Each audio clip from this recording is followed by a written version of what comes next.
See, if you look at the physical world, whether it's your body or a blade of grass or the planet or whatever, the physical universe is all about geometry, isn't it? Just to give you an example, this about 3 years ago maybe, I'm walking through the yoga center, which is… people generally think it's very well, its architecture is unique and different. So I'm walking through for various details, looking at it. Then I see, in a place where lots of people come every day, there is a tree branch which was in a certain… this thing. So I looked at this and I said, please cut this tree branch. I did not explain to them, I just said, cut it, and I went on. Then the next day I was leaving the country and I was not there for about a month and a half. Then after 2 or 3 weeks, they wrote a very apologetic note to me, saying that, Sadhguru, you asked us to cut the tree branch. But we thought, why would Sadhguru want to cut a tree branch? When always I'm talking about, you are not going to cut anything which is not absolutely necessary. We didn't cut it, but the rain and winds came and it fell down. Fortunately, there were no people. If there were people, things would have happened, you know. We're very sorry, we don't know why you asked us to cut. See, how long something stands or how well something functions physically is only a question of geometry.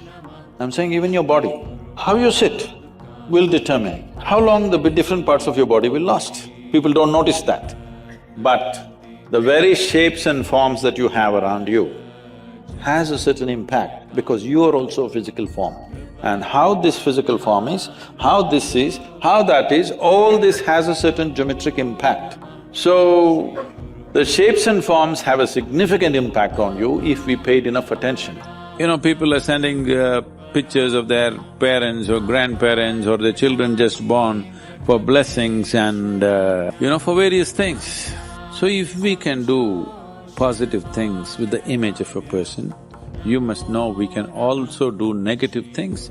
In India, if you go to a black magic artist, he will just ask for a picture, because picture is a certain geometry. If you understand the geometry of a person's picture, you can create a geometry which will freak him. Now you can create a geometry which will enhance him, or you can create a geometry which is going to destroy him in some way. So, because of this, those cultures, wherever this is there, people don't want pictures to be taken. People who are in certain types of sadhana, even in India, many sadhus and sannyasis, they don't want their picture to be taken, but these days they cannot avoid, but unknowingly they take selfies. So, people are asking me, Sadhguru, are you okay for a selfie? I said, no selfie. The place, which I think is… it doesn't agree with my aesthetics, that I take my own picture and put it all over the place.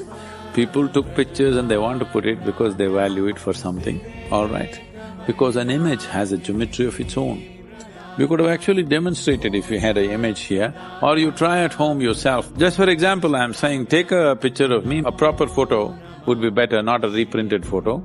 It would be good, but even a book cover, just hold your Rudraksh, see how it goes. Download an image of some serial killer, I'm sure you are in touch with them on the internet and check the Rudraksh, you see how it happens. It'll happen very differently.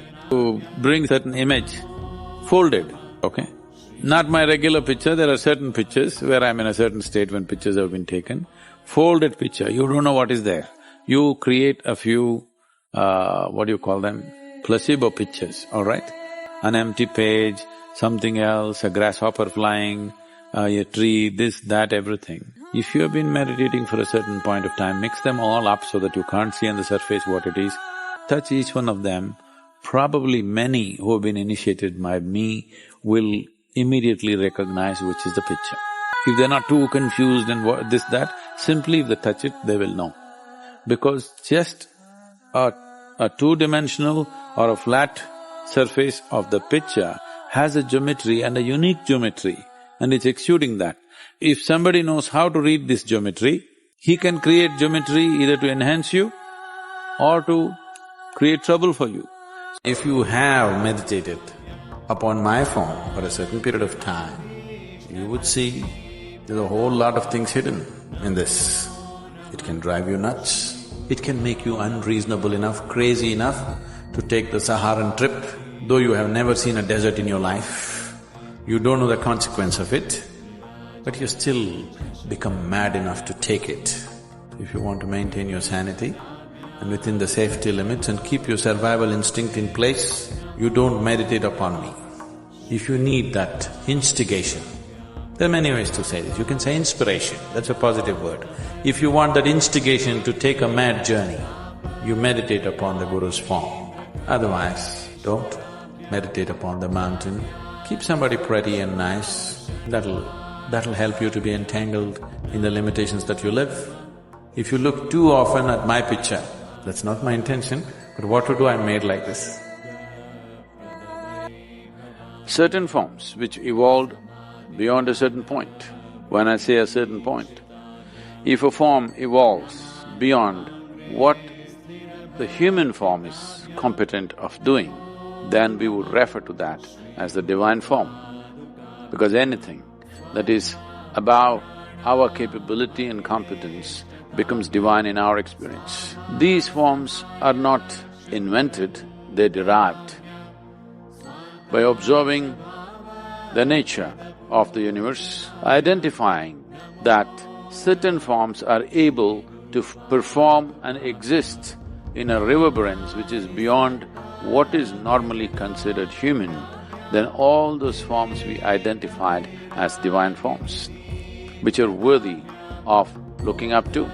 Above all, these are forms we have to learn how to use, how to become accessible to these forms which are more competent forms than our own form. There are natural forms on this planet which can function in a higher intensity than the human form, or we can assemble forms, or we can create forms, a certain combination of forms which will function in a higher way than the way we are right now. In fact, the whole system of yoga is just about arranging or rearranging your own form. These 114 chakras, which are a certain energy forms by themselves, if we rearrange them in a certain way, the same human being who has just flesh and blood, living within the compulsive nature of that dimension of life, can suddenly be transformed into a higher possibility. It is those people who have transformed themselves or the geometry of their existence to a higher level, either by realization or by understanding or by sheer intensity of energy or emotion. They have transformed themselves into a higher geometric form so that their very presence exudes a completely different dimension of energy, a complete different possibility becomes available around those forms. Then we refer to those forms as divine forms. So in India, such people get referred to as Bhagwan, or there are so many other names which essentially means godlike or divine. So the geometry of the body, rearranging the geometry of the body is about creating a divine form.